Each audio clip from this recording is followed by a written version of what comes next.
আড়াইটে বাজতে যায়, খাওয়া দাওয়া পাবো কি? হ্যাঁ পাবে গো, এই বেগুনিটা ভাজা হলেই হয়ে যাবে। আজকে এমনি বৃহস্পতিবার, নিরামিষ। ওই জন্যই তো নিরামিষের দিনে মাথা কাজ করে না। তো এই পাঁপড়টা ভাজা হয়ে গেছে, এবার বেগুনিটা ভাজবো, হয়ে যাবে। কটা বাজে দেখেছো ঘড়িতে? এক্ষুনি নিয়ে নেবো, হয়ে গেছে, এক্ষুনি নিয়ে নেবো। আর কি কি করেছো এর সাথে? এই তো পাঁপড়, বেগুন ভাজা। হ্যাঁ, পাঁপড় বেগুন ভাজা আর টেবিলে চলো। ও এখানে আরেকটা জিনিস আছে, এটা একটু দেখে নাও। বাবা, পায়েস? হ্যাঁ, এই গুড়ের পায়েস? গুড়ের পায়েস, দেখতে পাচ্ছ? হ্যাঁ, দেখতে পাচ্ছি। তেল ফাটে কেন তোর বেগুনি করতে গিয়ে?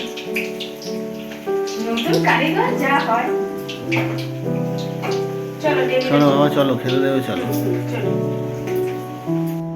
আসো, দেখে নাও আজ কি রান্না করেছি। কি রান্না করেছো দেখাও।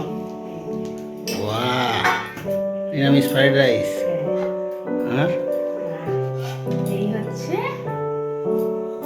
এটাই সেই কি আলুর দম? আলুর দম নিরামিষ, একটু কাজু চাল মগজটা করেছি, একটু অন্যরকম করেছি। প্রথমবার করলাম এটা, খেয়ে বলো কেমন হয়েছে। ওকে, চলো চলো, তাড়াতাড়ি করো, তাড়াতাড়ি করো, তাড়াতাড়ি করো। খিদে পেয়ে আছে।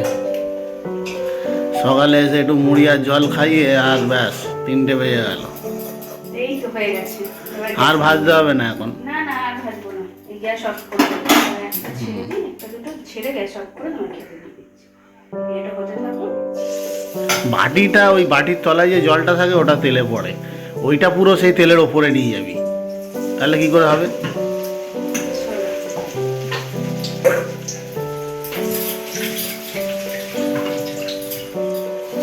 চলো চলো, তাড়াতাড়ি এসো।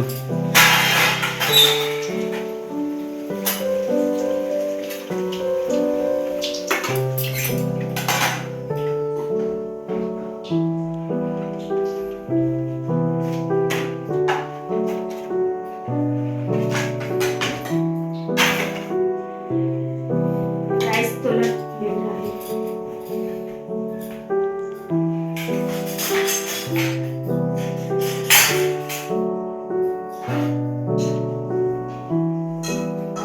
নাও নাও, বন্ধ করো গো। চলো গো, তুমি বসো, আসো, হয়ে গেছে, বসো।